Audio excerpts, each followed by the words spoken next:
Bienvenue sur Cardio Online pour ce webinaire intitulé Approche multidisciplinaire pour le diagnostic d'amylose cardiaque à transthyrétine. Bonne année à tous. Je suis Emmanuelle Berthelot, cardiologue au CHU de Kremlin-Bicêtre.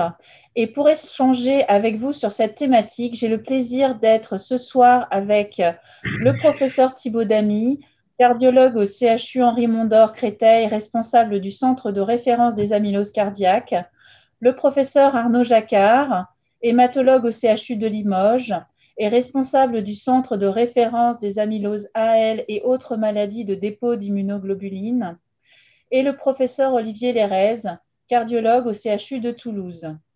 On va passer 60 minutes ensemble et pendant ce temps, nous allons échanger sur la thématique de l'amylose cardiaque à transthyrétine, quand y penser, que faire pour aller vers le diagnostic, jusqu'où aller en cardiologie libérale. Et pour commencer, je donne la parole à Thibaut Damy qui va nous parler d'amylose cardiaque. On parle de quoi, Thibaut Damy ? Alors, cher Emmanuel Berthelot, bonsoir à tous. C'est un plaisir d'être là avec vous, avec Arnaud Jacquard et Olivier Lérez, donc pour vous parler. Donc, l'amylose, c'est quoi? Donc, l'amylose, c'est d'abord plusieurs types d'amylose. Et il faut bien comprendre en fait que ces amyloses ont été complètement sous-estimées par les cardiologues parce qu'à l'époque, on n'avait pas bien sûr compris ce que c'était que cette maladie et qu'on n'avait probablement pas les outils et qu'on n'investiguait pas les sujets d'un certain âge. Alors là, je vous ai montré quelques chiffres qui montrent, en fait, c'est pour les données qu'on a bien sûr pour notre centre à l'hôpital Henri Mondor et Créteil, mais vous voyez qu'en fait, le nombre de patients adressés est exponentiel. Et maintenant, on a à peu près 1500 patients qui ont eu des amyloses qui ont été adressés. Et c'est pareil quasiment sur tous les centres qui s'occupent de l'amylose en France. Et c'est donc maintenant un grand nombre d'amyloses à transthyrétine sénile, mais aussi un grand nombre d'amyloses AL, d'amyloses héréditaires. Et tous ces patients sont à 90% adressés par des cardiologues. Donc l'amylose, ça devient vraiment une maladie commune, je dirais, pour le cardiologue dans les maladies rares. Diapositive suivante. Alors ces amyloses, il y a quelques messages importants à comprendre. Ces amyloses, c'est finalement des maladies d'une nouvelle physiopathologie où des protéines du corps humain circulantes, il y a 36 protéines circulantes qui peuvent donner donc des amyloses, où ces protéines vont se réarranger sous forme de fibrilles. Autrement dit, donc, on va avoir une formation comme des Scooby-Doo qui vont donner donc, ces fibrilles qui sont dans le sang et qui vont venir infiltrer les tissus. La particularité de ces fibrilles, c'est qu'elles sont extrêmement rigides, elles vont modifier les tissus, elles infiltrent préférentiellement la matrice extracellulaire, et surtout, entraînent, donc c'est un mécanisme qui est dynamique. Et ça, c'est important de le comprendre, c'est-à-dire que ces fibrilles, elles poussent. Et donc, au bout d'un certain temps, donc une fois qu'elles se sont allongées, elles vont se casser en deux. Donc, une fibrille va donner deux fibrilles quatre, et ainsi de suite. Et on va se retrouver avec une cinétique qui va être exponentielle avec le temps. Donc, le cardiologue n'est pas face à une maladie qui arrive une fois et qui est finie, ou qui va se stabiliser comme un infarctus. On est vers une maladie qui est évolutive. Et ça, c'est capital de le comprendre, puisque le cardiologue va devoir courir en fait et prévenir toutes les complications dont on va parler aujourd'hui qui surviennent dans le cas de l'amylose. Alors au niveau du cardiaque, cette infiltration, donc elle est au niveau de la matrice extracellulaire. Vous pouvez le voir sur cette image en vert où tout ce qui est donc en vert, c'est une biopsie cardiaque. Ce sont des dépôts d'amylose qui entourent les cellules myocardiques. On va donc avoir une perte des connexions intercellulaires, une mort cellulaire, et vous voyez dans certains endroits, les cellules myocardiques sont en train de mourir, et donc avec une libération de troponine, une mort cellulaire. Et ça va entraîner bien sûr devant la masse des dépôts qu'on peut avoir, donc un épaississement du cœur qui va être mesuré et qui va donner un aspect de cardiomyopathie hypertrophique initialement, de petite hypertrophie, puis cardiomyopathie hypertrophique, puis après une restriction au niveau du cœur devant la rigidité myocardique. Alors, il n'y a pas que le cœur qui est infiltré, on va le voir, il y a d'autres organes et ça va donner un phénotype assez large et qui explique probablement, du fait de l'hétérogénéité de ces phénotypes, suivant les types d'amylose et suivant chaque patient, qui va expliquer donc une errance diagnostique, mais maintenant on peut maîtriser, et on va le voir aujourd'hui, les symptômes et les différentes atteintes qui sont liées à ces infiltrations. Diapositive suivante. Qu'est-ce que le cardiologue va voir comme type d'amylose? Les trois principaux, je vous les ai montrés sur la première diapositive. Pour le cardiologue, ça va être l'amylose à transthyrétine sénile sur une population qui est âgée. Mais en fait, les amyloses séniles, ça commence, les plus jeunes cas que l'on partage avec Olivier sont chez des patients de 53 ans. Mais ça augmente en fréquence, comme la maladie d'Alzheimer qui est aussi une amylose mais cérébrale, voyez, ça augmente avec l'âge et plus on va être vieux, plus on a la malchance de développer une amylose à transthyrétine. Et il y a maintenant à peu près, chez les patients de 90 ans, c'est 1,4% de la population chez les hommes qui a une amylose à transthyrétine sénile cardiaque. Vous voyez, la fréquence est quand même très élevée. La deuxième forme, c'est l'amylose à transthyrétine héréditaire. Cette amylose à transthyrétine héréditaire, elle est liée à une mutation dans le gène de la transthyrétine. La troisième forme, c'est les amyloses à L, où on décrivait à l'époque à peu près 500 nouveaux cas par an en France. Et là, Arnaud Jacquard va nous en parler tout à l'heure, donc je ne vais pas vous dire grand-chose de plus. Diapositive suivante. Alors, ces amyloses à transthyrétine, qu'elles soient héréditaires ou séniles ou sauvages, qui est peut-être un terme plus approprié que sénile, mais il était décrit initialement dans cette population. Elle survient en fait par la production de transthyrétine par le foie. La transthyrétine, c'est une protéine qui transporte le rétinol et les hormones thyroïdiennes, d'où son nom, trans comme transporteur, T comme thyroïde, rétinol. Elle est produite par le foie sous forme de monomères. 4 monomères vont former un tétramère. Et cette molécule, donc, à l'état physiologique, transporte cette hormone thyroïdienne et le rétinol. Et lorsqu'il va y avoir une dissociation de ce tétramère, donc dans la forme héréditaire, c'est très simple, c'est la mutation génétique va engendrer des modifications dans les sites de fixation du tétramère, on va avoir la fabrication de fibrils amyloïdes. Dans l'amylose à transthyrétine sauvage, on ne connaît pas encore quel est le mécanisme. Alors, je vois tout de suite des chats qui apparaissent. Il n'y a pas de lien entre l'amylose cardiaque à transthyrétine et la maladie d'Alzheimer. Il y a quelques études, il n'y a pas de lien. Mais dans les amyloses, il y a d'autres maladies qui sont connues des neurologues, comme la maladie de Parkinson, la maladie d'Alzheimer, mais ça touche d'autres protéines. Et pour nous, les cardiologues, il faut retenir que globalement, il n'y a pas de lien entre la transthyrétine et amylose Alzheimer. Diapositive suivante. Pour les amyloses à transthyrétine héréditaires, le gène de la transthyrétine est sur le chromosome 18. Il y a plus de 120 mutations maintenant qui ont été réparties. En fonction de la mutation, vous allez avoir une conformation de la protéine qui va être différente et des dépôts d'amylose qui vont être un petit peu différents et qui vont avoir un tropisme plus important pour le nerf périphérique ou pour le cœur. Et ce qui va expliquer ce large éventail de phénotypes avec un peu plus de nerfs. C'est les neurologues qui vont voir le patient en premier, ou un peu plus de cœur, et c'est le cardiologue qui va être vu en premier. Une particularité sur une mutation qui est importante, c'est une mutation dans position 122 du gène d'une valine en isoleucine. On l'appelle ATTR val 122 isoleucine.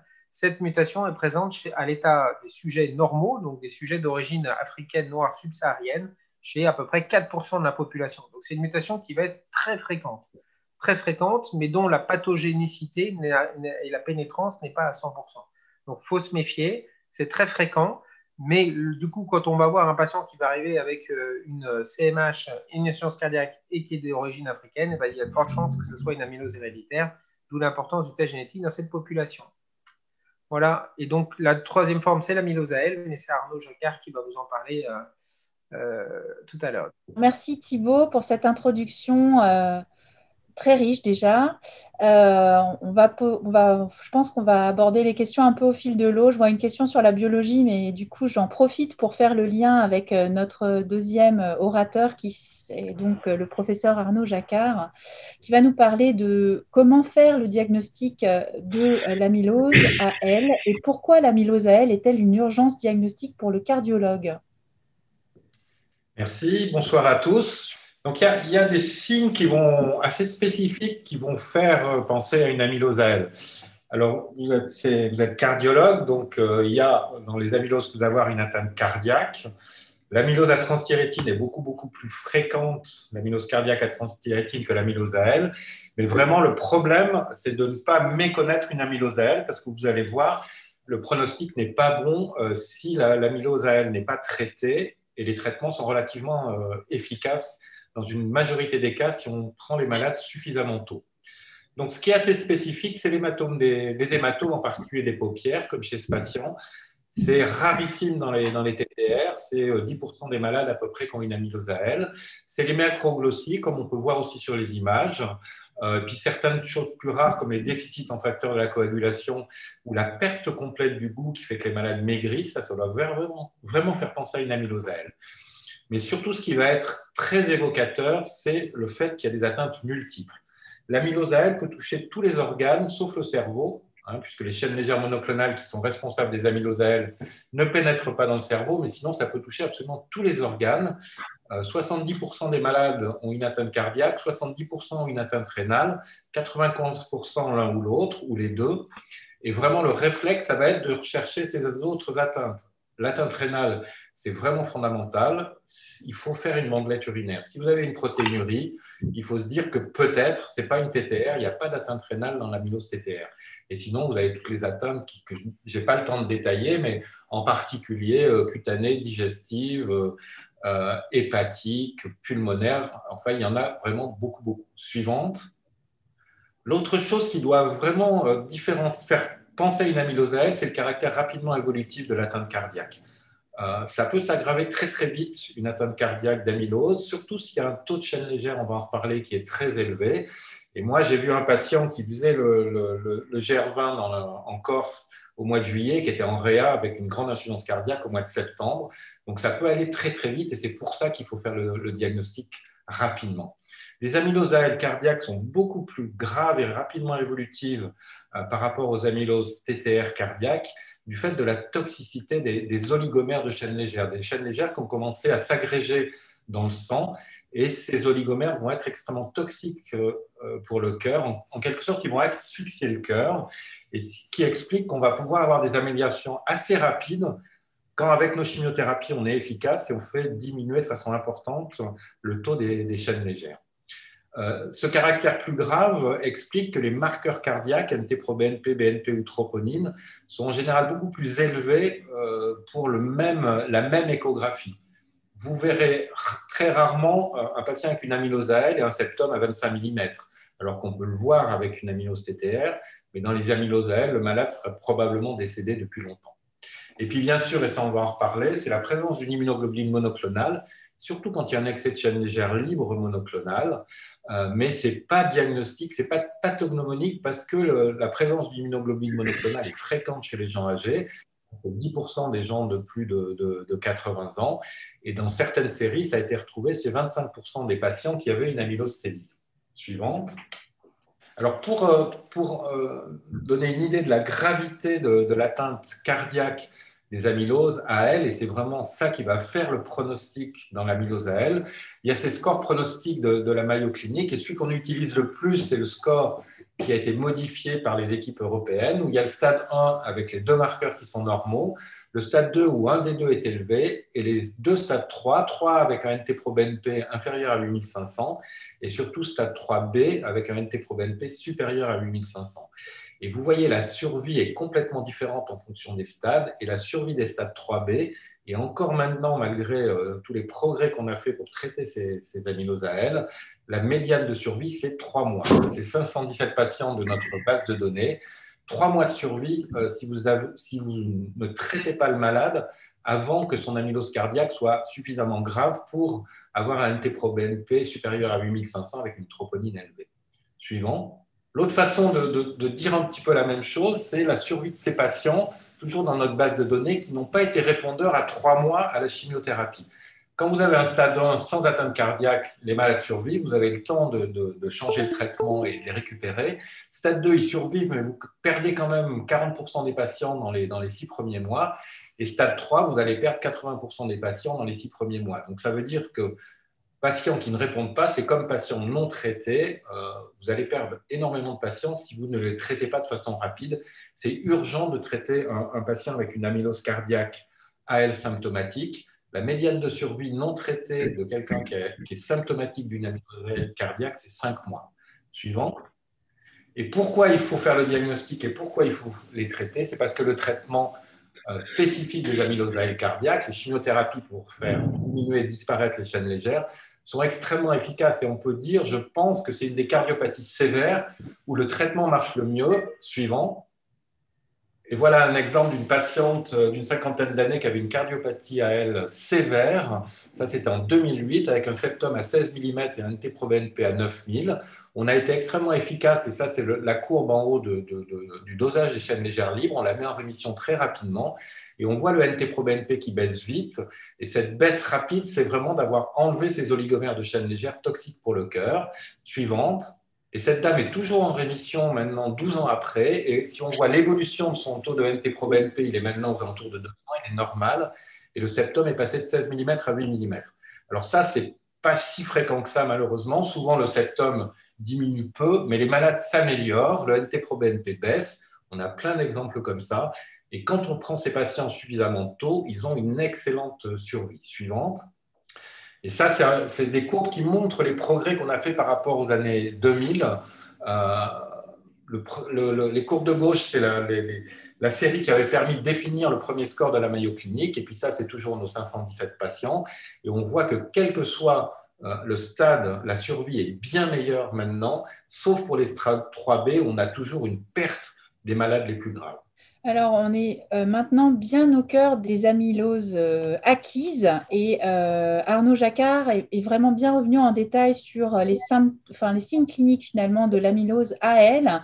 Et maintenant, en fait, on va regarder un petit peu quel type de dosage, quel serait l'usage de la biologie pour faire le diagnostic et comment prescrire et analyser les tests de recherche de gammapathie qui vont rejoindre une des questions qui est posée sur le chat, justement. Oui, la question, c'est la présentation cardiologique de l'amylose AL est-elle différente de celle des amyloses séniles? Je pense que la principale différence, c'est l'évolutivité. C'est l'aggravation rapide dans les amyloses AL et beaucoup plus lente en général dans les amyloses TTR. Sinon, je ne crois pas qu'à l'échographie ou à l'ARM, ça soit possible de différencier l'une de l'autre. Et ce qui va faire vraiment penser à une AL, c'est l'existence d'autres atteintes, en particulier, comme je l'ai dit, rénales. Il y avait donc il y a une question sur la protéine anormale, justement. Donc, je pense qu'on va y venir. Donc, je vais en parler dans ce deuxième topo. Suivante. Pour qu'il y ait une amylose AL, il faut qu'il y ait une cellule monoclonale, une cellule B, en général un plasmocyte, comme dans le myélome, qui fabrique une immunoglobuline monoclonale. Je vous rappelle que les immunoglobulines, c'est cette espèce d'Y qui est dessinée là, c'est 2 chaînes lourdes et 2 chaînes légères. Et ce qui va constituer les fibrilles d'amylose, c'est les chaînes légères monoclonales qui vont s'empiler les unes sur les autres et faire ces fibrilles qui sont difficilement solubles et qui vont persister très longtemps, mais qui vont finir par disparaître si on arrive à ce que les fibrilles arrêtent de se former. Donc, quand il y a une production d'une immunoglobuline monoclonale, dans 15% des cas dans les amyloses AL, il n'y a que l'immunoglobuline complète. Il n'y a pas d'excès de chaîne légère. Dans 35% des cas, il y a l'immunoglobuline complète plus les chaînes légères. Et dans 50% des cas, il n'y a que la chaîne légère monoclonale. Suivante. Ce qui va permettre de retrouver une immunoglobuline monoclonale, c'est ces examens que vous connaissez. Donc, à gauche, il y a l'électrophorèse. On va voir un pic qui est important en bas, moins important en haut. Et ce pic, on va le caractériser avec l'examen qu'on appelle l'immunofixation, qui va montrer l'existence d'une chaîne lourde monoclonale, gamma, alpha ou mu, donc IgG, IgA, IgM, et l'existence d'une chaîne légère kappa ou lambda monoclonale. Donc là, dans cet exemple, on a une IgG lambda monoclonale. Donc ça, c'est l'immunoglobuline entière. Et l'immunofixation va également pouvoir nous montrer la présence de chaînes légères seules. Suivante. Mais ces chaînes légères seules, elles ont une demi-vie très courte en fait. C'est des petites protéines, elles ont 25 kilodaltons de poids moléculaire, donc elles vont passer la barrière glomérulaire et leur demi-vie est très courte dans le sérum, 2 à 3 heures. C'est-à-dire qu'elles sont rarement en quantité très importante dans le sérum et on va pouvoir les trouver dans les urines. Donc une façon de faire le diagnostic de la présence de ces chaînes légères monoclonales, c'est de faire une protéinurie des 24 heures qui va nous donner la quantité, avec une électrophorèse qui va nous donner la proportion d'albumine et de chaînes légères et une immunofixation des urines qui va identifier cette chaîne légère monoclonale. Mais surtout, suivante, ce qui va être extrêmement utile, c'est le dosage des chaînes légères libres qu'on fait dans le sérum, qui fait appel à des anticorps qui reconnaissent des antigènes qui sont cryptiques, cachés quand la chaîne légère est sur la chaîne lourde et qui vont être accessibles quand la chaîne légère est libre, n'est pas fixée sur la chaîne lourde. Les taux physiologiques de ces chaînes légères sont très bas, de l'ordre de 15 mg. C'est un test très sensible, suivant. Et ce qui va nous donner la clonalité, c'est qu'il y a un rapport kappa sur lambda déséquilibré, qui est en dehors de la normale, qui est sur le schéma de gauche, la 0,26 à 1,65. Et sur les résultats du haut, là où on a 225 de chaîne légère lambda et 10 de chaîne légère kappa, donc c'est clonal parce qu'il y a un déséquilibre. Mais il faut savoir que soit dans les hypergamma polyclonales et surtout dans les insuffisances rénales qui augmentent la demi-vie des chaînes légères, on va avoir une augmentation polyclonale équilibrée des chaînes légères kappa et lambda. Et par exemple, dans les résultats du bas, 167 de kappa, 162 de lambda, ce n'est pas clonal, puisqu'il y a une augmentation mais équilibrée. Suivante. Donc ça, c'est l'exemple d'un patient qu'on a traité, qu'on a mis en rémission pour une amylose AL, mais il avait une insuffisance rénale qui s'est aggravée progressivement. Il a fini en dialyse et on voit que les chaînes kappa et lambda augmentent progressivement, mais de façon équilibrée, et le rapport qui est en bas en vert reste dans le vert. Donc, il n'y a pas d'apparition de chaînes légères clonales. Et quand on lui transplante le rein, qu'on lui redonne une bonne fonction rénale, on voit que les chaînes légères kappa et lambda vont baisser de façon équilibrée. Suivante. Et ça montre vraiment chez ce patient qui avait une amylose AL cardiaque grave, qu'on a traité lui, c'était 2008, je crois aussi. On voit qu'avec le dosage des chaînes légères qui est en haut, on voit qu'on le met en rémission très rapidement. Et par contre, quand on regarde l'électrophorèse avant ou après traitement, c'était exactement pareil. Le taux n'est pas suffisant pour qu'il soit visible sur l'électrophorèse. Donc, si vous voulez faire le diagnostic d'une immunoglobuline monoclonale, si vous faites le bilan d'une amylose cardiaque, il faut faire une électrophorèse, une immunofixation du sang et des urines. Et ce qui est le plus sensible, ça va être le dosage des chaînes légères libres. Le problème étant que le dosage des chaînes légères n'est pas remboursé, que ça va coûter 85 euros au patient. Et donc, il va vraiment falloir lui expliquer ça. Et si ce n'est pas possible pour le malade de payer ça dans son labo de ville, il faut l'envoyer à l'hôpital où on va prendre ça sur le budget de l'hôpital de la consultation. Suivant. Et c'est vraiment très, très important de ce dosage de chaînes légères parce que la survie dépend de la réponse, comme le montre cet exemple, mais il y en a beaucoup, beaucoup, beaucoup d'exemples où vraiment dans cette maladie, la survie égale à la réponse. Suivante. Et les chaînes légères sont également extrêmement importantes pour suivre l'évolution des patients. Autre patiente qu'on a traitée, elle, en 2006, vous voyez qu'on peut avoir des réponses extrêmement longues dans les amyloses avec nos chimiothérapies. Et on a fait beaucoup, beaucoup de progrès depuis quelques années. Donc, cette dame est mise en rémission tout de suite et elle va le rester 11 ans. Et on voit qu'elle augmente un tout petit peu ses chaînes légères et ça se traduit par une aggravation de son amylose cardiaque qui était vraiment rentrée dans l'ordre. C'est une dame qui était orthopnéique au début et qui faisait de la randonnée après. Et vous voyez que le NT-proBNP remonte très vite jusqu'à 4000, suivant. Et on retraite cette dame et heureusement, on la remet en rémission et on est reparti peut-être pour 10 ans de rémission. On a fait énormément de progrès. Le taux de réponse hématologique, la baisse des chaînes légères de moins 50%, c'était 30% des patients dans les années 2000. Et sur le dernier essai qu'on a fait, où on combinait une chimiothérapie qu'on appelle le VCD avec un anticorps monoclonal anti-CD38, le taux de réponse était à 92%. Donc ça n'a plus rien à voir. On est efficace dans chez la majorité des patients, à condition qu'on les prenne suffisamment tôt. Les seuls qu'on perd maintenant vraiment de façon régulière, c'est ceux qui arrivent avec une cardiopathie tellement sévère, Mayo stade 3B, qu'on n'arrive pas, malgré la réponse complète, souvent, à les faire survivre. J'ai perdu 2 malades là, le mois dernier, qu'on avait réussi à mettre en réponse complète, et malheureusement, ils sont décédés de leur cardiopathie. Je pense qu'il y a une question importante, effectivement, sur est-ce qu'une électrophorèse des protéines normales permet d'éliminer le diagnostic d'amylose AL, par exemple je pense que c'est une question. Alors, clairement, non. Une électrophorèse des protides, je vous avais vu l'exemple que je vous avais montré, son électrophorèse des protides était normale. Il avait 200 mg de chaîne légère monoclonale, ce patient. Ça ne se voit pas sur l'électrophorèse. Ça peut se voir sur la protéinurie avec une immunofixation, mais pas tout le temps.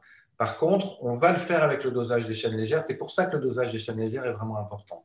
Alors, on n'est pas obligé de faire une protéinurie des 24 heures. On peut faire une protéinurie sur échantillon à condition qu'on fasse une immunofixation de cette protéinurie. C'est ça. Donc, il faut faire les 3 examens finalement. Ouais. Le mieux, c'est d'avoir l'ensemble des examens quand on peut les avoir. De la même façon, il faut bien se rappeler qu'une scintigraphie normale n'élimine pas une amylose, puisque 12% des amyloses AL ont une scintille osseuse normale. Une électrophorèse n'élimine pas une amylose AL.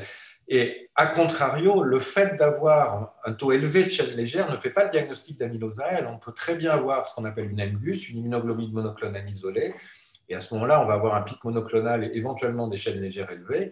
Mais il n'y a que 1% des chaînes légères monoclonales qui font de l'amylose. Donc, on peut très bien se retrouver avec un patient qui a une amylose cardiaque à transthyrétine. On a vu plusieurs cas. Et un pic monoclonal et un taux de chaîne légère élevé. Donc, dans ce cas-là, c'est vraiment la biopsie qui permettra de différencier les deux. Justement, la biopsie, quel type de biopsie on peut proposer quand… quand on veut avancer sur une preuve immunohistochimique? Alors pour les amyloses à L, les biopsies sont très rentables. On fait en général glande salivaire et graisse sous-cutanée. Si c'est bien fait, ça donne le diagnostic dans plus de 80% des cas. Après, il faut faire un rouge Congo sur toutes les biopsies qui ont été faites chez les patients, en particulier les biopsies digestives si le patient a une fibro. Après, on peut faire une biopsie médulaire qui est positive chez 50% des patients avec une amylose AL. Le problème, c'est que les amyloses TTR séniles, c'est complètement différent. Il y a à peu près que 15 à 20% des patients qui vont avoir de l'amylose au niveau des glandes salivaires ou de la graisse sous-cutanée. Et là, quand on a un doute, c'est difficile souvent de se passer de la biopsie myocardique. Merci Arnaud Jacquard. On va être obligé Merci. de passer à la suite avec Thibaut Damy. Donc amylose à TTR, on revient sur l'amylose à TTR. Quelle présentation clinique, quelle présentation électrocardiographique? Donc le problème, je dirais, de l'amylose cardiaque, c'est que sa présentation cardiologique ne ressemble à rien d'autre qu'un patient cardiologique. Et c'est souvent le problème, c'est des patients qui vont être suivis par le cardiologue parce qu'âgés pour une hypertension artérielle, par exemple, et qui vont développer l'amylose en plus de leur cardiopathie, qu'elle soit hypertensive, ischémique ou autre. Et le cardiologue est souvent leurré et ne fait pas forcément attention à l'épaississement ou à une accélération et un développement de signes d'insuffisance cardiaque. Donc les patients, quand ils sont diagnostiqués par le cardiologue, ils sont déjà à un niveau d'infiltration qui est non négligeable, puisque si c'est la cardiopathie qui est primitive, les patients ont donc déjà, il faut que le cœur soit dans cette forme d'hypertrophie mais restrictive pour donner des symptômes et permettre le diagnostic. Donc, quand on regarde l'histoire des patients qui arrivent et qui ont été diagnostiqués et qui arrivent dans notre centre, eh ben, ils ont une histoire totalement cardiologique avec des signes d'insuffisance cardiaque, de la dyspnée, des événements rythmologiques fréquents qui sont liés au fait que les dépôts d'amylose infiltrent également les oreillettes. Donc, on va avoir des flotteurs, ce qui va créer des circuits, de l'AFA. On a fréquemment des patients qui ont eu une coronographie dans les mois ou l'année précédant la découverte de l'amylose parce qu'ils ont été aux urgences avec un épisode de dyspnée. On leur a fait un électrocardiogramme, un des signes qu'on va voir avec un aspect de Q à l'électrocardiogramme qui est lié en fait au dépôt d'amylose et pas un infarctus. Et ils ont bien sûr la mesure de la troponine qui est élevée. Donc, on va les appeler plutôt syndrome coronaire aigu.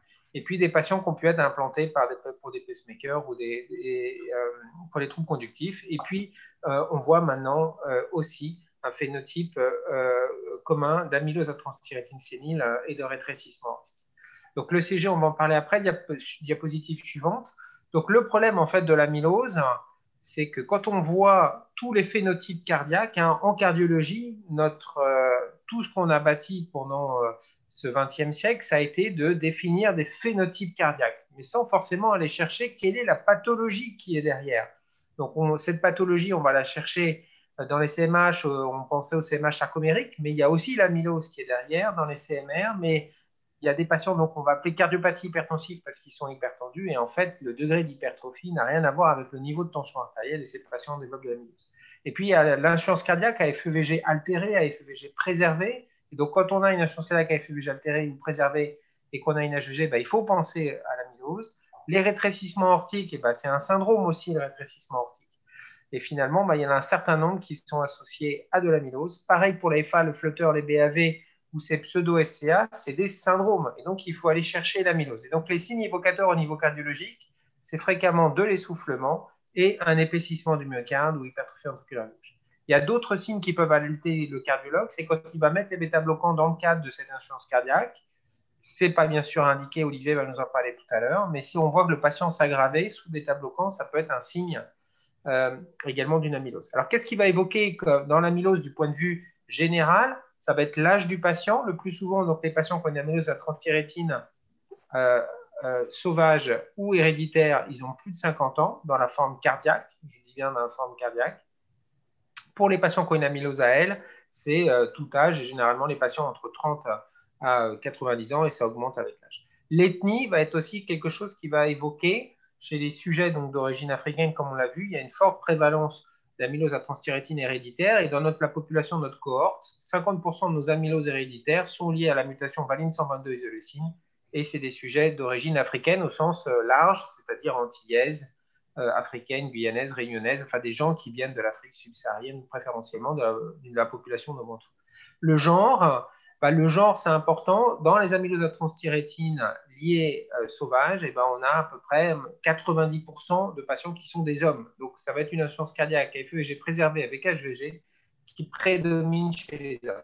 Mais là, actuellement, ce qu'on observe dans notre centre, c'est une montée du nombre de femmes qui ont une amylose et qui étaient clairement également sous-diagnostiquées. On est maintenant à peu près à 80% d'hommes et 20% de femmes. Alors, quels sont les signes extracardiaques qui vont évoquer l'amylose cardiaque à transthyrétine? Donc, Arnaud nous a déjà parlé de l'amylose à L et effectivement de la macroglossie, de l'échymose préorbitaire. Tous ces signes sont très évocateurs de l'amylose à L, mais on peut le voir malheureusement dans les amyloses héréditaires et dans de très rares cas dans l'amylose sénile.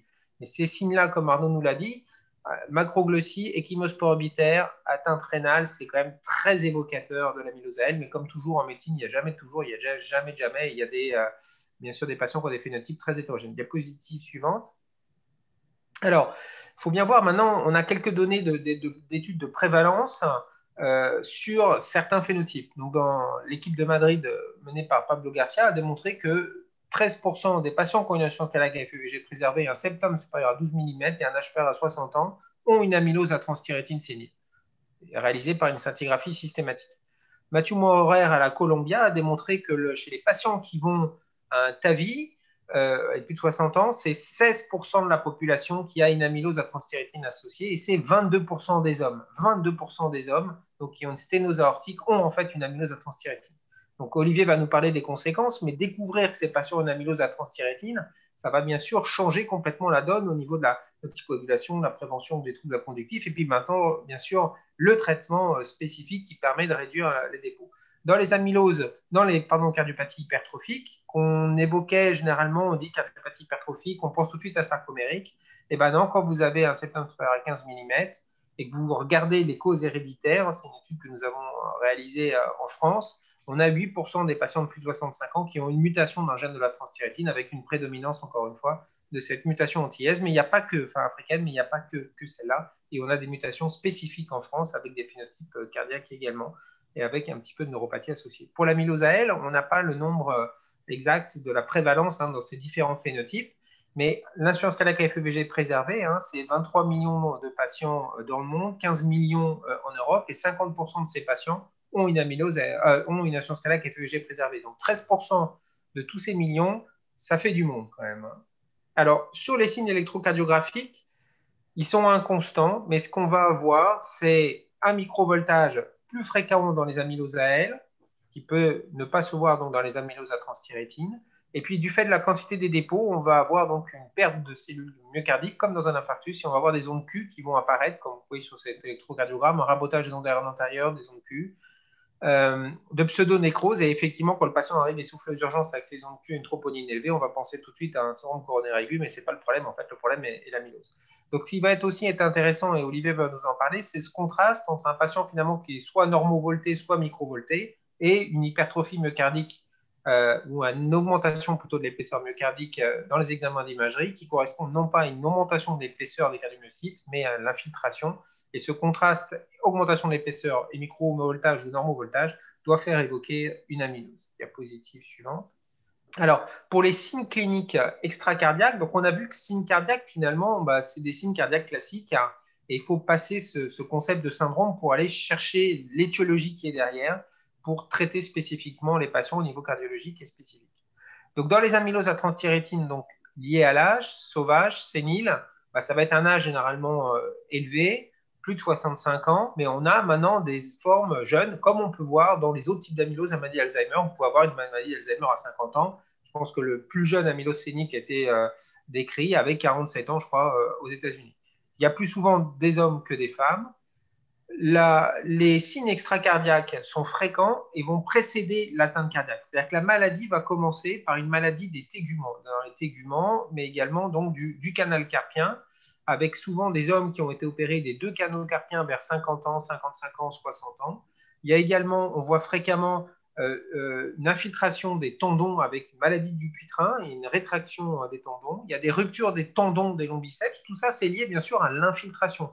Donc, il y a une infiltration très importante de la synoviale des téguments et des articulations qui va entraîner en fait ces symptômes extracardiaques. Le canal lombaire étroit est lié, peut-être lombaire ou cervical, lié à l'infiltration du ligament jaune pour le canal lombaire, qui va venir comprimer dans le canal les racines nerveuses. La surdité est aussi fréquente chez ces patients, alors ils sont souvent âgés, mais là, c'est une surdité qui est d'origine amyloïde avec un profil radiométrique complètement différent de la presbyacousie et fait partie des red flags. Donc, vous voyez, le patient, vous le sentez, il arrive à la consultation, il marche un peu penché en avant, il a les mains un peu rétractées, il ne va peut-être pas vous serrer la main parce qu'il a un dupuytren avec une rétraction du doigt, il peut avoir une rupture tendon du biceps, donc quand vous le sculptez, vous pouvez le voir. Et puis, en plus, il ne vous entend pas, il est déjà appareillé et il va vous parler d'un essoufflement et vous avez le CG, l'écho, et là, vous faites déjà le diagnostic en rentrant, le patient en rentrant dans votre cabinet. Diapositive suivante.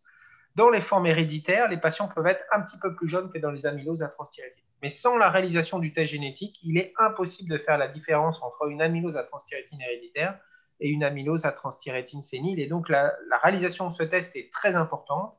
Et je pense que, évidemment, il est payant. Il faut adresser tous ces patients dans des centres. Donc, on a fait une carte de tous les centres qui font ces tests de façon à pouvoir bien sûr prendre en charge le patient, mais aussi sa famille dans le cas d'une forme génétique, puisque c'est une maladie autosomique dominante, donc globalement 50% de sa famille est touchée. Dans ces formes cardiaques, on va voir les mêmes symptômes, s'associe souvent une neuropathie sensitive plus importante, avec souvent c'est une neuropathie donc sensitive des petites filles qui va donner des douleurs au niveau des membres inférieurs et des membres supérieurs avec des espèces de crampes, de brûlures, de troubles sensitifs. Et cette neuropathie va devenir motrice quand elle évolue avec des déficits moteurs et le pied qui tombe, donc un strépage. Et puis, on a exactement les mêmes signes. Vous voyez que l'amylose à transthyrétine sénile et des patients un peu plus jeunes. Et puis, bien sûr, dans les amyloses héréditaires, il y a aussi, bien sûr, l'ethnie, comme on l'a vu, et c'est fortement suspect chez des patients d'origine d'Afrique subsaharienne au sens très large, en prenant, bien sûr, les Antilles. Diapositive suivante. Voilà, alors là, je vous ai mis l'histoire d'un patient typique que j'ai diagnostiqué en 2019, juste pour vous montrer l'historique en fait de la survenue de ces événements extracardiaques. Et donc, quand vous allez le voir en cardiologie, ce patient dans votre cabinet et qu'il est essoufflé et qu'il a l'HVG, eh ben, c'est à vous d'aller chercher ces red flags et d'aller rechercher donc les atteintes extracardiaques. Donc, ces atteintes, vous voyez, il avait commencé en 2003 la rupture du fusil épineux gauche. En 2006, il a eu une intervention sur le canal lombaire. En 2006, la maladie du Dupuytren. En 2008, une intervention sur les canaux carpiens.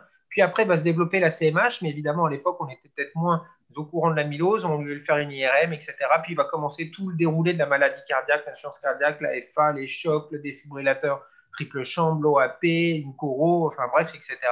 Et le diagnostic, en fait, a été suspecté par un hématologue en 2017 parce qu'il avait une gammapathie qui est arrivée avec ce phénotype. Voilà. Et il nous a été adressé en 2009 pour réaliser la biopsie myocardique, pour pouvoir savoir si ce patient avait une amylose à elle ou une amylose à transthyrétine sénile ou héréditaire. Et quand on voit bien sûr toute l'histoire, une amylose à elle, comme Arnaud Jacquard vous l'a dit, ça évolue très rapidement, ça ne colle pas. Vous voyez qu'il a plein de signes extracardiaques. Donc on a fait la biopsie cardiaque bien sûr parce qu'il avait une gammapathie pour affirmer et on est tombé sur une amylose à transthyrétine sauvage, donc sénile, et le test génétique était normal. Donc, vous voyez le déroulé de l'histoire, et vous pouvez aller chercher ces éléments simplement en posant des questions. Est-ce que vous avez été opéré du canal carpien? Est-ce que vous avez une rupture des tendons, etc. Maladie du Dupuytren, je ne vais pas tout refaire, mais c'est quand même finalement extrêmement simple. Et au cabinet, rien que par l'interrogatoire à l'examen clinique, on peut déjà s'orienter sur le type d'amylose et sur la présence d'une amylose. Merci, c'est très complet. Donc, en fait, après l'approche clinique et électrocardiographique, on va parler un petit peu d'imagerie avec le professeur Olivier Lérez. Olivier, on ne t'entend pas du tout. Je voulais que je fasse l'échographie, Emmanuel. Oui, on peut faire ça, oui. Ouais. La particularité de l'amylose, c'est donc cet épaississement myocardique qui va être le plus souvent concentrique, mais on a quand même 20% de formes asymétriques à prédominance septale. L'obstruction est rare, mais on peut avoir des patients qui ont des obstructions. Donc finalement, quand on a un tableau d'épaississement myocardique, vous voyez, souvent on partait sur une CMH sarcomérique, mais ce n'est pas aussi évident que ça. Et il faut effectivement chercher une amylose maintenant devant tout HVG du fait de la prise en charge spécifique. Donc, cette hypertrophie, voilà les différentes formes, avec le pourcentage de patients dans cette étude. Donc, asymétrique, vous voyez, 24%. La plus souvent, c'est quand même une forme concentrique. Et la particularité, c'est qu'on va avoir une atteinte donc, de l'ensemble des parois myocardiques. Vous m'entendez là? Voilà, Ah oui, super. à toi. Oui, je sais pas, écoutez. Merci Thibaut d'avoir pris la main. Je vais vite avancer. J'entendais ce que tu disais. Et donc, effectivement, le premier signe, ça va être l'hypertrophie. Tu l'avais très bien décrit. On est face à une maladie de dépôt. Et je pense que il y avait une des questions qui était posée dans le chat qui était quel était le premier signe échocardiographique? Et ça va être l'hypertrophie. Cette hypertrophie, elle va donner une dysfonction diastolique qui va faire monter le BNP, qui va donner typiquement un tableau d'insuffisance cardiaque à fraction d'éjection préservée. Et pourtant, tu le décrivais, Thibaut, on peut avoir des patients qui vont évoluer sur la dysfonction systolique suivante. Donc, le premier signe, ça va être l'hypertrophie et rechercher la dysfonction diastolique. Et on connaît tous le tableau de cardiopathie restrictive qu'on a tendance à rechercher. Il faudra pourtant retenir que cette phase-là, elle est plutôt tardive dans la maladie et que nous, l'intérêt va être de trouver la pathologie au début de façon à pouvoir la traiter le plus précocement possible. Et donc, on devra s'attarder à trouver une dysfonction diastolique à sa phase précoce et ne pas attendre la phase restrictive suivante. D'autant que cette phase restrictive, elle est très volodépendante, elle dépend de la charge et en fonction du traitement diurétique, on pourra voir évoluer le profil mitral de ces patients et le profil diastolique et il faudra donc être vigilant à faire le diagnostic dès la dysfonction diastolique débutante, ce qui peut être compliqué chez des sujets âgés. Tu l'as dit Thibaut, qui présentent souvent des altérations des cardiopathies autres ou en tout cas des débuts d'altération de la diastole qui sont très aspécifiques. Suivante. Un des éléments qui a peut-être un peu changé la donne plus récemment, c'est le strain, l'altération des paramètres de déformation. Et on sait que toutes les cardiopathies vont altérer les paramètres de déformation, mais l'amylose a la particularité d'avoir une déformation qui va s'altérer de façon prédominante au niveau des bases. Et donc, on va avoir une sorte de gradient entre la base et l'apex. Et dans cette étude, on montrait que ce gradient base-apex était un des paramètres échocardiographiques. Encore une fois, je réponds à la question qui est posée dans le chat. Un des paramètres échocardiographiques les plus intéressants pour faire le diagnostic d'amylose. Et je vous montrerai que ça peut se discuter. Suivante.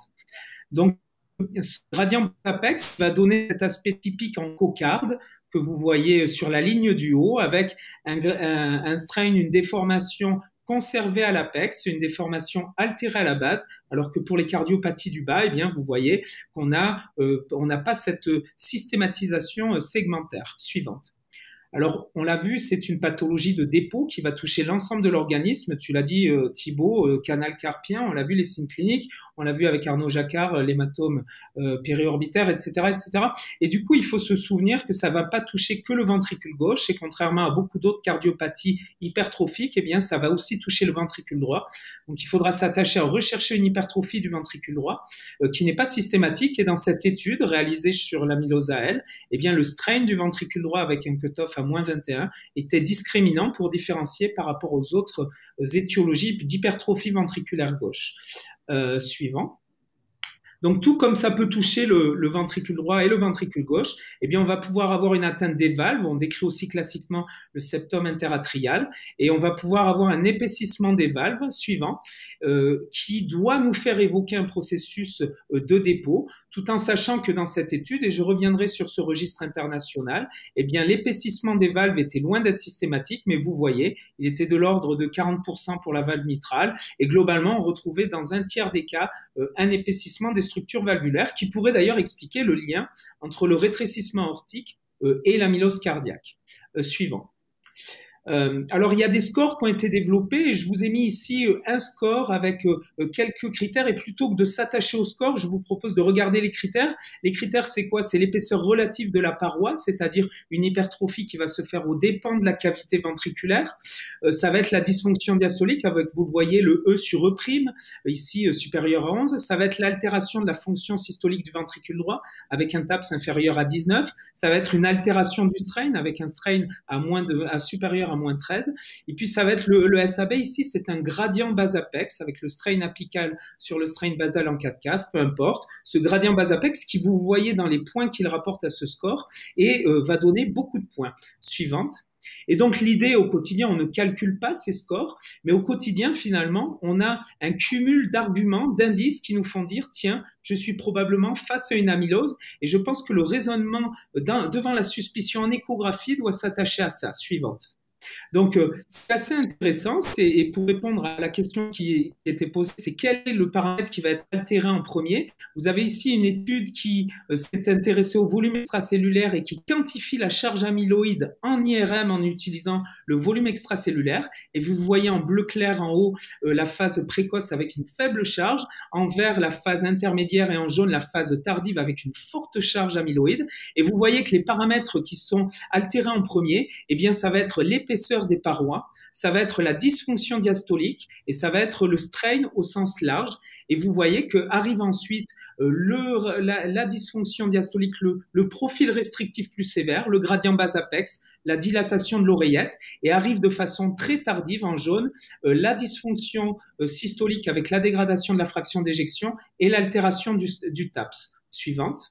Le message peut être important, c'est de retenir qu'aucun de ces paramètres n'est systématique et que l'absence d'un de ces paramètres ne permet pas d'éliminer le diagnostic. Et du coup, encore une fois, il faudra cumuler les indices, et pas que les indices d'imagerie, il faudra aussi cumuler les indices cliniques et les indices électrocardiographiques dont on a déjà parlé. Et donc, l'écho ne peut être séparé des autres paramètres cliniques et électrocardiographiques. On va passer à un deuxième examen, scintigraphie osseuse et place dans le diagnostic de l'amylose ATTR. Alors, comme je le disais, Emmanuel, je séparais la partie suspicion et maintenant, je vais peut-être aborder plus la partie confirmation du diagnostic suivante. Je pense que dans l'amylose, il faut rester sur le principe que la confirmation diagnostique, elle doit être histologique. Historiquement, on confirme en prouvant le dépôt au niveau des tissus, qu'ils soient extracardiaques ou cardiaques. Suivante. Ceci étant dit, les dernières années ont montré que la scintigraphie osseuse était un examen intéressant puisqu'on s'est aperçu que dans l'amylose cardiaque, il pouvait y avoir une fixation sur le cœur. On s'est aperçu que cette fixation, elle était proportionnelle à la charge amyloïde. Et c'est ce qui a fait qu'en 2016, vous voyez apparaître cet algorithme, a été publié cet algorithme qui nous permet de faire le diagnostic d'amylose cardiaque transthyrétine sans recourir aux biopsies. Et sans détailler cet algorithme, 2 points me semblent essentiels. Suivante. Le premier, c'est l'utilisation de la scintigraphie osseuse, mais surtout, et Arnaud Jacquard en a beaucoup parlé, mais c'est essentiel, la recherche d'une gammapathie monoclonale, car on ne peut pas interpréter la scintigraphie osseuse sans avoir les données du sérique, sans avoir éliminé une gammapathie monoclonale. Suivante. Et pourquoi? Et je vous montre cette diapositive qui est une étude italienne qui vous montre que vous avez en rouge les amyloses AL et en noir les amyloses à transthyrétine et vous avez le grade scintigraphique en bas, grade 0, pas de fixation cardiaque, grade 1, fixation modérée et grade 2 ou 3, fixation intense. Et vous voyez que les amyloses à transthyrétine fixent systématiquement, donc c'est un excellent outil pour diagnostiquer une amylose à transthyrétine. La problématique, c'est que les amyloses AL, certes, la plupart du temps, elles ne fixent pas. Vous voyez que c'est des grades 0, mais de temps en temps, elles peuvent donner des grades 1 et des grades 2. Ça veut dire qu'une scintigraphie osseuse positive par elle-même ne permet pas d'éliminer une amylose AL. Une scintigraphie normale élimine une amylose à transthyrétine, mais une scintigraphie normale ne permet pas d'éliminer une amylose AL. Et comme on a vu, le pronostic est grave et donc il convient de faire le diagnostic. Et c'est pour ça qu'une gammapathie monoclonale devra nous faire aller plus loin et réaliser des biopsies. Et alors, dans cet algorithme diagnostique avec l'imagerie, quelle place donner à l'IRM ? Alors effectivement, dans ma présentation, j'ai pas parlé d'IRM parce que finalement, on peut suspecter le diagnostic, on l'a vu sur la clinique et l'échocardiographie, et donc du coup, quelque part, on n'a pas besoin de l'IRM puisqu'une fois qu'on suspecte le diagnostic, on va rechercher une gammapathie monoclonale et on va pouvoir aller à la scintigraphie osseuse. Suivante. Ceci étant dit, si la scintigraphie osseuse est négative, et dans cette étude sur les amyloses AL, on le voit, il y a une très bonne corrélation entre les dépôts amyloïdes et le rehaussement tardif en IRM. Donc l'IRM est un examen selon moi intéressant pour toute cardiopathie qui n'a pas fait la preuve de son diagnostic. Et donc dans l'amylose AL, quand la scintille est négative, l'IRM peut être intéressante pour venir confirmer la suspicion échocardiographique et clinique. Suivante. Donc le rehaussement classique, le rehaussement tardif classique de l'amylose AL, c'est un rehaussement tardif sous-endocardique circonférentielle qui a été très bien décrit, suivante. Mais on sait qu'il existe aujourd'hui toutes sortes de sémiologies de rehaussement tardif différents en fonction du degré d'évolutivité de la pathologie et du caractère plus ou moins patchy des dépôts d'amylose et évolutif de l'histoire naturelle de la maladie, avec même des fois, bien que ce soit rare, des IRM sans rehaussement tardif sur des pathologies prises très précocement. Ce qui va être, selon moi, suivante, très intéressant, ça va être la cartographie du T1, ce qu'on appelle le T1 mapping, qui permet de quantifier le volume extracellulaire. J'en ai parlé tout à l'heure. Et ce volume extracellulaire, il va permettre de quantifier la charge amyloïde, puisqu'on l'a vu, on est sur une pathologie de dépôt. Et donc, plus on va avoir de charge amyloïde, plus on va augmenter le volume extracellulaire. Suivante. Et donc, on sait aujourd'hui que cette pathologie, on peut quantifier la charge amyloïde grâce à ce dépôt, à ce volume extracellulaire, ce qui va être particulièrement intéressant, selon moi, pour évaluer le pronostic, mais Thibaut en reparlera, et surtout pour maintenant qu'on a des thérapeutiques efficaces, pour pouvoir suivre l'efficacité de nos thérapeutiques chez ces patients. Et donc, moi, j'utilise l'IRM dans cette perspective chez ces patients. Donc peut-être pour terminer, suivante, on pose la question, l'IRM peut-elle aider au diagnostic? Oui, elle va venir confirmer la suspicion qu'on a à l'échocardiographie et moi je l'utilise finalement quand je n'ai pas réussi à prouver le diagnostic par ailleurs, quand la scintigraphie a été négative ou que j'ai une gammapathie monoclonale ou de toute façon il faudra que j'aille à l'histologie, mais j'utilise l'IRM dans une cardiopathie qui n'a pas fait la preuve de son étiologie. Merci Olivier, je repasse la parole à Thibaut pour nous expliciter un petit peu plus la stratégie diagnostique dans l'amylose à TTR. Comment est-ce qu'on organise tous ces examens pour faire un diagnostic positif? Alors, donc, on a vu donc Olivier nous a bien expliqué toute la palette des examens cardiologiques que nous disposions maintenant. Et il faut intégrer effectivement, comme l'a dit Olivier, la scintigraphie osseuse dans la palette toute d'évaluation de CMH, mais on voit que finalement, dans le rétrécissement aortique, c'est probablement la même chose. Et que c'est intéressant dans les troubles conductifs du sujet âgé, à partir du moment où il y a un épaississement ventriculaire, etc. Diapositive suivante. Donc, quel est l'algorithme recommandé? Donc, je vois qu'il y a déjà des questions dans le chat. Et évidemment, la question, c'est est-ce qu'on fait l'IRM tout de suite? À qui? Quelle est la place entre l'IRM et la scintigraphie osseuse? C'est une question qui revient vraiment très fréquemment et on voit que c'est ce qui interroge les cardiologues. Donc finalement, qu'est-ce qu'on a? On a un patient qui arrive au cabinet, qui a les symptômes, qui a l'ECG qui est évocateur, vous avez fait votre écho, vous avez une HEG, vous avez le strain avec un apical sparing. Qu'est-ce que vous prescrivez? Donc la première chose à prescrire dans cet algorithme diagnostique et qui est capital, et que vous pouvez faire directement donc, à votre consultation, c'est la recherche de la gammapathie, comme Arnaud l'a dit, avec les 4 examens. Donc ça, c'est quelque chose qui doit être fait par le cardiologue. Donc, en plus, vous allez pouvoir prescrire. Donc, scintigraphie ou IRM. La scintigraphie osseuse a une valeur quasiment de biopsie dans le cadre des amyloses à transthyrétine, puisque c'est quasiment un diagnostic histologique. Il y a très peu d'autres diagnostics qui vont être positifs avec une fixation cardiaque à la scintigraphie osseuse. Les deux diagnostics qui sont connus différentiels, c'est l'infarctus aigu. Donc, en tant que cardiologue, vous arrivez à faire la différence quand même entre l'infarctus aigu et une myocardite au plaquenil. Alors, l'hydroxychloroquine du professeur Raoul. Voilà, mais bon, mis à part le contexte actuel, c'est quand même assez rare d'avoir une surconsommation de plaquenil qui peut donner cette… Voilà. Donc, si vous avez une fixation myocardique, vous savez que c'est une amylose à transthyrétine. Donc, qu'est-ce que vous prescrivez? Tout simplement, Olivier vous l'a dit, si vous partez sur une amylose à transthyrétine sénile, c'est un sujet âgé, il a déjà des red flags, canocarpien, dupuytren, atteinte tendineuse, un homme, et que vous voyez que c'est compliqué dans votre pratique d'avoir un IRM rapide, vous lui faites la gammapathie et la scintigraphie, directement une ordonnance à votre consultation, et vous allez avoir un diagnostic quasi immédiat une fois que ces deux examens ont été faits. Si vous avez un doute sur est-ce qu'il a une amylose, pas une amylose, et vous n'êtes pas sûr de la cardiopathie, comme Olivier vous l'a dit, l'IRM a toute sa place parce que là, vous allez pouvoir faire un grand éventail. Diapositive suivante. Et donc, il faut voir après ce qu'on attend de chaque examen, en fait. Donc, dans l'échographie, il va y avoir quand même des types, certains signes qui peuvent vous classer plus la L des amyloses à transthyrétine. Généralement, dans l'amylose à L, l'épaississement est moins marqué. Vous allez avoir 12-14 mm, et un profil restrictif et quelqu'un qui est très essoufflé, avec une FEVG qui va avoir l'air normal. Et là, c'est très trompeur et c'est là où on a des retards diagnostiques parce que souvent, ces patients sont hypertendus. On va parler de cardiopathie, etc. pour les amyloséniles héréditaires, c'est une maladie qui évolue plus longtemps, donc on a une grosse hypertrophie. L'IRM cardiaque, c'est être sur rehaussement, le T1 mapping élevé. Et la scintigraphie, Arnaud l'a précisé, ce qui est très important, c'est qu'elle est normale dans 90% des amyloses AL. Donc, une scintigraphie normale, si vous suspectez une amylose, ne vous permet pas d'éliminer le diagnostic d'amylose. Et ça, c'est capital. D'où l'intérêt, si vous partez sur une amylose AL, de faire l'IRM cardiaque plus que la scintigraphie. Et si vous avez une amylose à transthyrétine, généralement, dans la plupart des cas, il y a des rares cas dans les amyloses, certaines mutations, mais votre scinti va être positive. Donc, vous pouvez faire le diagnostic. Donc, vous voyez, il va falloir faire votre logique à vous, votre logique cardiologique. Donc, quoi, je me pars, cardiopathie, je ne sais pas quel est le type, je ne suis pas sûr que c'est une amylose, je fais l'IRM. Je suis sûr que c'est une amylosénile, mon sujet est âgé, je n'ai pas accès à l'IRM. Je prescris la scintigraphie et la gammapathie. Gammapathie, bien sûr, systématiquement. Et puis après, je pense que c'est une amylose AL, il y a la macroglosside, les ecchymoses orbitaires. Peut-être que l'IRM, là, a plus sa place en première intention par rapport à la scinti. Diapositive suivante.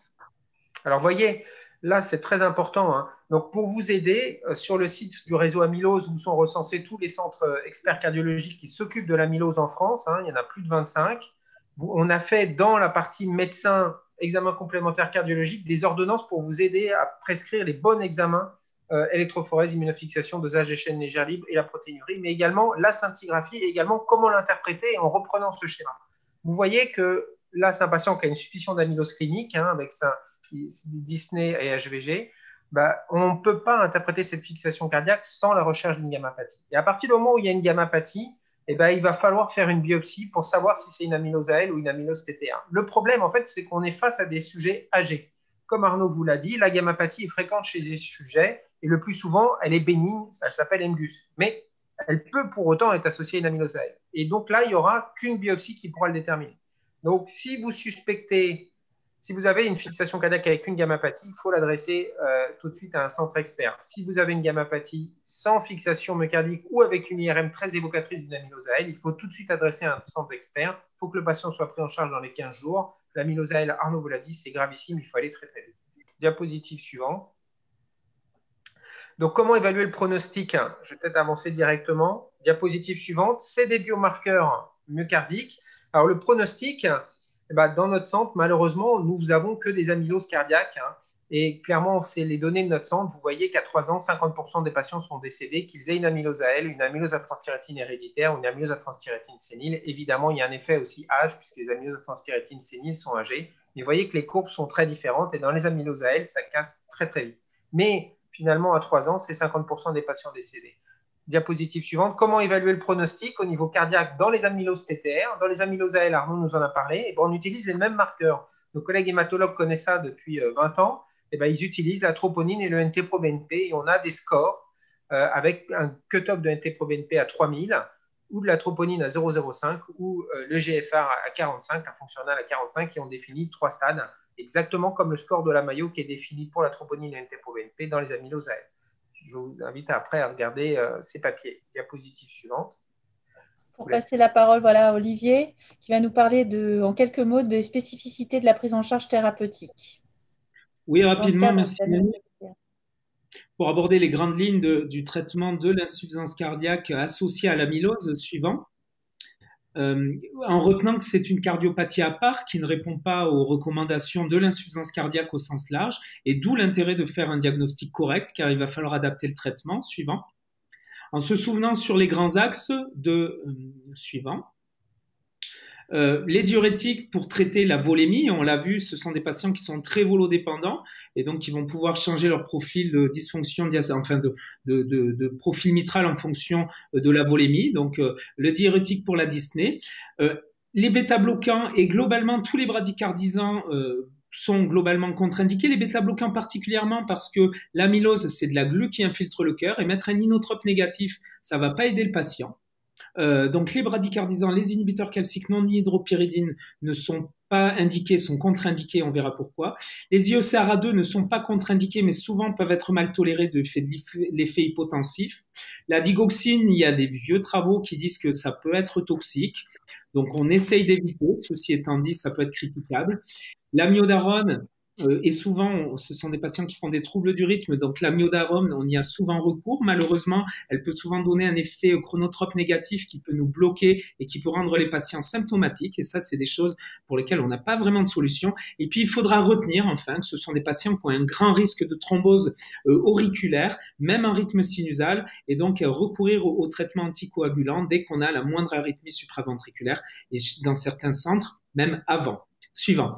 Juste peut-être retenir que ce sont des patients qui, vous le voyez sur la courbe rouge en bas, quand on leur fait faire un effort, n'augmentent pas leur volume d'éjection systolique, à la différence des sujets contrôle. Et donc, leur seule façon d'augmenter le débit est d'augmenter la fréquence cardiaque. Donc, tous les bradycardisants, et particulièrement les bêta-bloquants, seront mal tolérés et sont même contre-indiqués chez ces patients, car ils les rendent symptomatiques. Suivant. Enfin, peut-être pour passer rapidement sur cette étude qui avait étudié des patients qui avaient des stimulateurs cardiaques, on s'aperçoit que ce sont des patients qui vont diminuer leur stimulation atriale tout simplement parce qu'ils vont augmenter le taux de fibrillation atriale. Ils vont être plus dépendants à la stimulation ventriculaire, car ils vont développer de plus en plus de troubles de la conduction. Ils vont développer, vous le voyez sur la droite, de plus en plus de troubles du rythme atrial, on l'a vu, mais troubles du rythme ventriculaire. Et donc, les deux points clés, c'est les troubles de la conduction, les troubles du rythme. Donc, c'est des patients qu'il va falloir surveiller de près, voire explorer au moindre doute. Suivant. Enfin, ce sont des patients qui ont une grande prévalence de la fibrillation atriale, avec, vous le voyez dans la myose à transthyrétine sauvage à droite, plus de 70% de prévalence, qu'elle soit paroxystique ou permanente, au diagnostic. Suivante. Et donc, ce seront des patients qu'il va falloir anticoaguler précocement et dès qu'on aura des troubles du rythme. Pourquoi? Parce que dans cette série où ils avaient fait des cardioversions, vous voyez en bleu que les patients avec amylose cardiaque ont beaucoup plus d'annulation des cardioversions. Et pourquoi? Eh bien, vous voyez sur la droite que dans 80% des cas, l'annulation du geste de cardioversion est due à la présence d'un thrombus intracardiaque. Et donc, il faut retenir que ce sont des patients qui sont à très haut risque de thrombus intracardiaque. Et donc, ETO systématique, mais surtout anticoagulation dès le début. Et suivante. Et enfin, pour le choix de l'anticoagulation, eh bien, des études récentes nous montrent qu'il y a une sécurité d'emploi des nouveaux anticoagulants oraux en comparaison aux AVK. Et donc, du coup, actuellement, une bonne sécurité d'emploi dans la limite des indications de ces thérapeutiques. Voilà les grands axes du traitement adapté sur ce type de cardiopathie. Merci à nos intervenants d'avoir préparé et partagé leur vision pour cette édition spéciale de Cardio Online. Nous remercions Pfizer pour leur soutien institutionnel à ce programme. Merci à vous tous pour nous avoir suivis. J'espère que cela vous a été utile pour votre pratique et je vous souhaite une très bonne soirée.